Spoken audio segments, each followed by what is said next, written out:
It's time to kick ass and chew bubble gum. And I'm all out of gum. Could not have said it better myself, Duke. Hey, and welcome to Raw Meat, the first level in Shrapnel City, the third episode of Duke Nukem 3D. You can see that we're starting on this rooftop here, which means we can look down into the next area. We can actually grab a ripper right at the start here as well. This will be really useful in taking care of all these enemies here. So, yeah, Shrapnel City, we are back on Earth here, and in my opinion, this is where Duke Nukem 3D really starts to shine. So, the first episode for me is great. The second one is also great, but in a different way. But I feel that this is the episode where Duke Nukem 3D truly sort of excels across the board. And we'll talk about that as we're making our way through all these levels, but at the start here, you can see there's a whole underwater bit here with sharks and octobrains, and you can see the red keycard is right there. So if you don't come under the water here, you actually won't see this, and it's actually a bit devious, this, when you think about it, because a lot of players probably wouldn't think to jump in the water there. But as we make our way into this sushi bar, in massive air quotes, we can jump behind this wall here. There's a crack in the wall there that actually allows us to go into the watered area. So the game does try to signpost coming down here, at least to take a look. There are several ways that it tries to do that, including using that cracked wall there. Oh, wow, hello. We'll take out the octobrain there. So you can see there's some enemies where the red keycard is, but to be honest, we're not going to worry too much about them right now, because we will be going through there in a bit anyway. But I do like how the opening to this level has a lot of different directions you can be heading in. You can head right down the middle, you can head under the water, you can head to destroy that crack and head under the water that way. Let's destroy you with the pipe bomb. So there's a cannon at the end there that we're going to get rid of quickly just to stop it taking too much health off us. There's a bunch of secrets in this area. It's a very densely packed space, this. You can see these are like little private booths. If we press this lady in the right spot, we can grab the shrink ray. If we go into the wall here, there's actually like a secret cubby hole where obviously people can watch you from inside.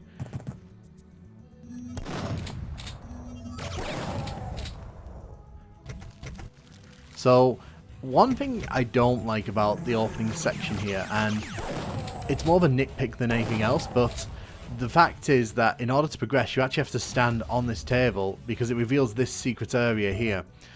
This is one of the few bits of this level I don't like. I'm not a fan of sort of essential switches being hidden in super secret areas like this. And yeah, you could make the argument it's not super well hidden, but at the same time, hello, a lot of people who play this game for the first time may not even think to go checking on the tables like that. So it's just, in my opinion, it's a bit cryptic, but This really pisses me off. so we come into this room here, and this is very reminiscent of the space bases we were on previously with the corrupted walls and such, and the octobrains.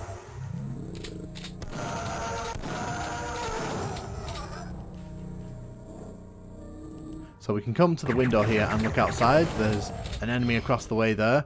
And if we drop down into the water here, which is... we're going to grab this scuba gear. We can't go through that door yet, but we will talk about that at the end of the level. You can see we are actually where the red key is, so we're on the other side of that fence. So it's a good idea here to just get rid of the octobrains quickly. We don't really want them kind of, you know, causing too much damage to us. You can see that they've got some women trapped down here, which is very unfortunate. We can't save them in this version, so...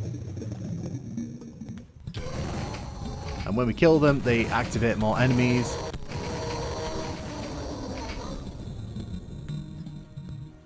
So the way that we end up having to get out of here is to come around the long way.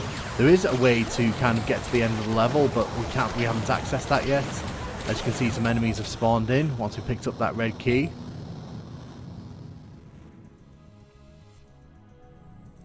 But yeah, I do love the aesthetic around here. That's the blue keycard door. We can't go in there quite yet. Let's take you out. So there's the blue keycard.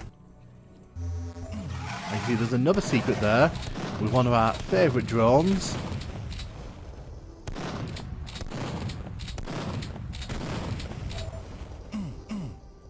As said, there's a lot to see in this area. If you go hunting around, there's plenty of things for you to pick up and grab.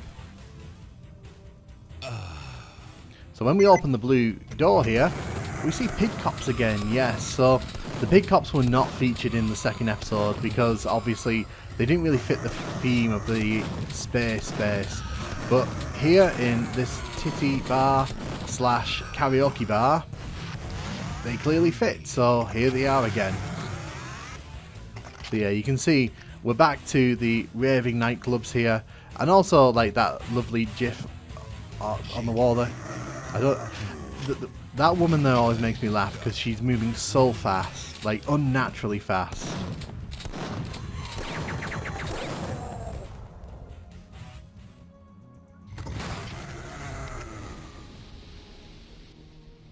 So you can see again, there's plenty here. There's like lots of little secrets and lots of detail, and that's what I really like about this episode.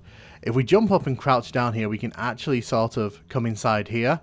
So you can have a look and see that it actually does go in a complete like track, so it does loop around.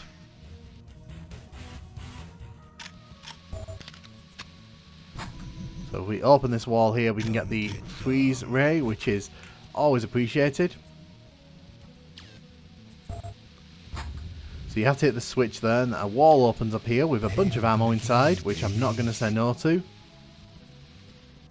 I'm actually going to go back and have a look in this room. I think there's a secret here. Yes, there is. This actually takes us to the starting area of the level, so you can kind of loop around. I'm going to blow this up now because we didn't have pipe bombs earlier on because I used them all. But this is another little secret area.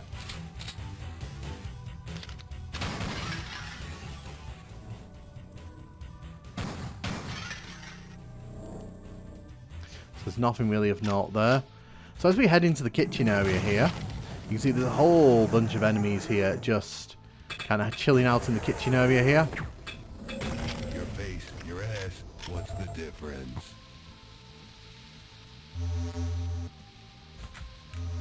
So we're going to the freezer here. I always consider this like a cooling area or like a freezer area, so take out the enemies here. I kind of like how this level loops around on itself. So, for example, we jump into the sink here, and if you haven't grabbed the red key at this point, we're about to hit the red door, which you need to get to the end of the level. So this actually just kind of pushes you right in that direction. It also means you don't have to kind of go back to the start of the level once you've grabbed the red key, but you can grab the red key super early if you want to. There's a secret here with some rockets inside. So just going to get rid of the pig cops down here. Come get some. So as we make our way towards the end of the level here, take down these guys. You can see that building is blowing up there, but we're not going to run over there quite yet because there's a bit more I want to show off in this level. You hit that switch there, you can come out into this area. So it's a bit, it's a bit late in the level for that, but, it's nice that, you can still kind of loop around like that. Destroy the enemies there. So you can see this building is destroyed. What I love is that you can actually look out onto the next level here. So this is actually the next level. And when we're actually in that level, we can look back into this area. Stuff like this I love because it just sort of shows attention to detail. It's a very small touch, very sort of underrated touch in my opinion. And what I'm going to do here, I'm actually going to no-clip through this wall. I'm just going to kind of have a look here quickly. So you can see that all the doors and such have been removed. So obviously this is a very simplified version of this level. And clearly they expected people like me to come poking around here because there's a message from the level editor.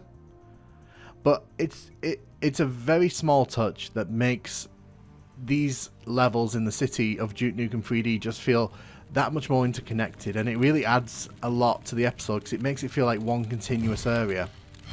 So yeah, Raw Meat, really like this level, really fun level. It's a really nice way to start off your third episode in my opinion, and it's not afraid to throw a lot of enemy variety at you. There's a lot of weapons, a lot of secrets. There's a lot for the player to get their teeth into, and it really sets the tone for the rest of this episode, which, speaking of, let's dive into the N64 version of this level. Time to kick ass and chew bubble gum, and I'm all out of gum.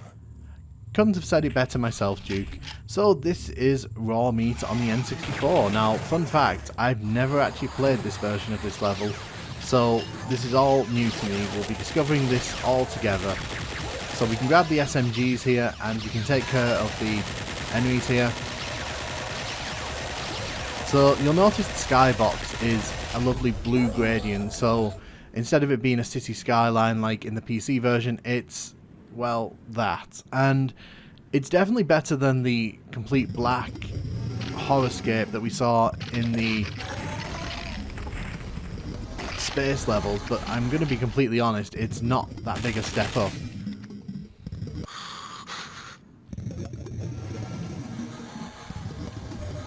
Grab the Hollow Duke there. So you can see that the opening part of this level isn't really that different.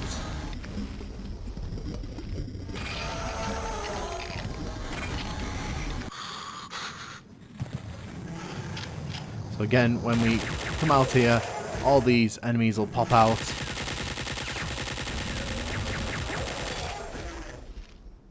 It makes sense to pop our head over here, because there is some SMG ammo in here which we can grab. Well, there should be anyway, because yes, there is.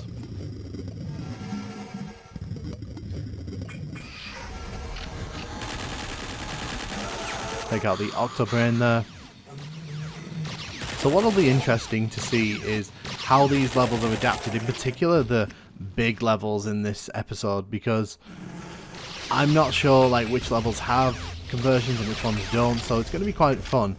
One thing that they have changed here is that these don't open anymore by sliding. You actually just walk through them like that, which is a choice, I guess. So you can see they've changed the theme of this, so it's no longer like a sexy bar, it's more like a blues club, which leaves the use of all these, you know, rooms here a bit questionable. I'm not quite sure what they're doing in these. Are we having private blue sessions here? So I will blow this up at the start this time. And grab that armor.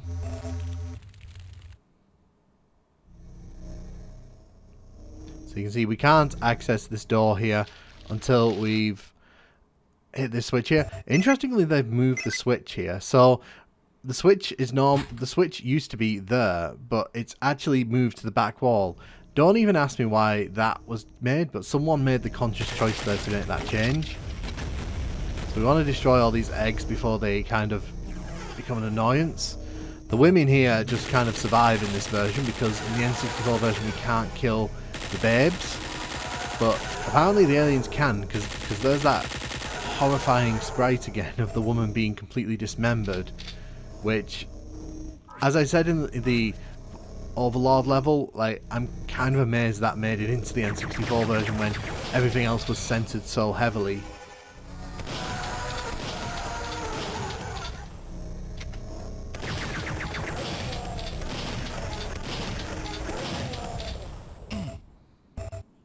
So we'll grab the blue key there. I forget what that does.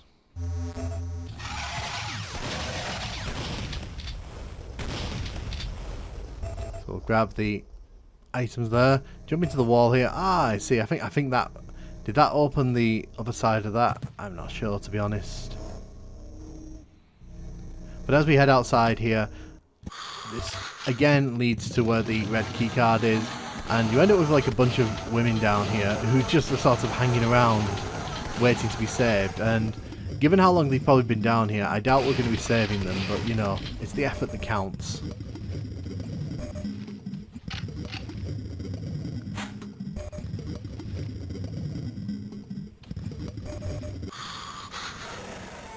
Again, all of these spawning. It's weird as well, because if you look on that big sign that's rotating there, it says sushi on it still, so they clearly didn't feel the need to change that. So is this like a sushi bar slash blues club?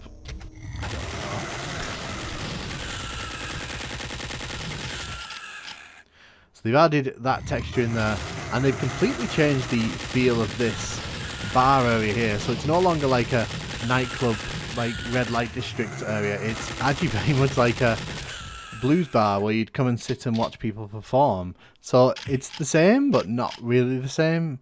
It's definitely a choice, I have to say. And you get the sprite here of the women dancing. You can't shoot them. She's having the time of her life on that table. So let's just see if the secrets are still around here. Oh wow, okay, they're actually in there performing. I don't know if this is a reference to something. Someone in the comments will probably add context to this, but that's definitely a choice. When you hit the microphone there, like, he doesn't sing in this version. He just kind of makes the noise, which is a bit weird.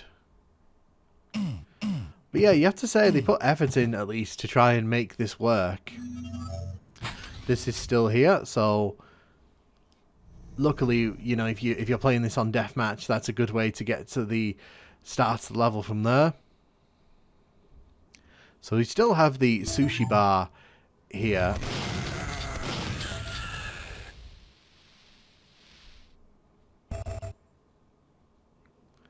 So we should be able to do this still. There we go. That trick's going to be very useful on more of the future levels.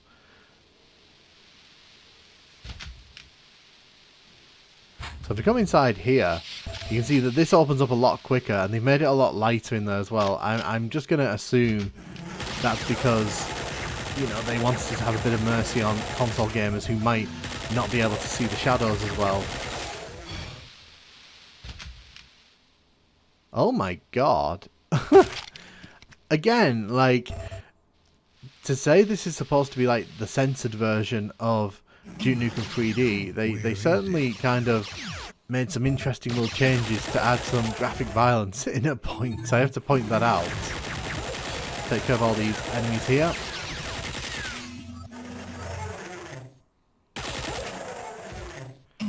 So is there no secret here? Oh, there is. They've just moved it. So that, again, they've made a very slight alteration there, which I don't even know why they would do that, but, you know.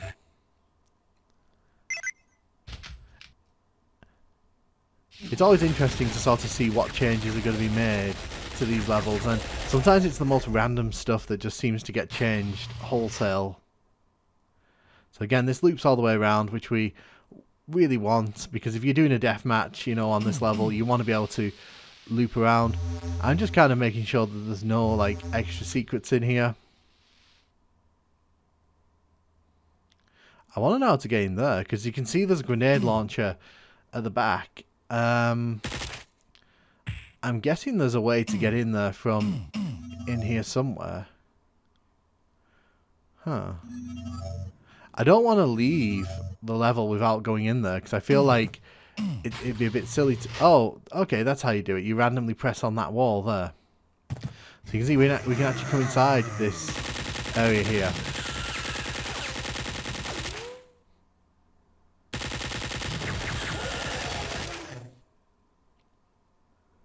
So we'll have a quick look inside the cage here. Someone's probably going to tell me in the comments who these two are, and, you know, it'll be fun to hear, like, if this is a reference to something and I'm just missing it. I mean, I like that they went all in here, but I don't like that they took out Duke singing there. That seems a bit, you know, like a missed opportunity. But it's an interesting change of direction for that room. We didn't come in here in the PC version, but, you know, that just leads to... that's just another way into the kitchen, basically. So, yeah, that's raw meat on the N64. It's largely the same level, but there's a few alterations made here and there. And again, they've left in this part here because, you know, very underrated, in my opinion. I know it's not a big feature, but let's quickly stick our heads through there and see what waits for us out here. As you can see, again, the messages here, although they've changed it to white text in this version. Choices were made, definitely. So you can see there's no ATM machine to the right there. The details, because obviously you wouldn't see that from the window over there. The doors into the bank aren't there, and there's no way to get to the entrance part of the level, which is just around that corner there. But it's nice that they give you the option to look out onto the upcoming level. So that's Raw Meat on the N64. What did you think of it? I thought it was fine, to be honest. There wasn't really that much changed that caused me to go, well, that's worse. So yeah, if you have any additional information about this level, let me know in the comments. I'd love to read it. And thank you very much for watching.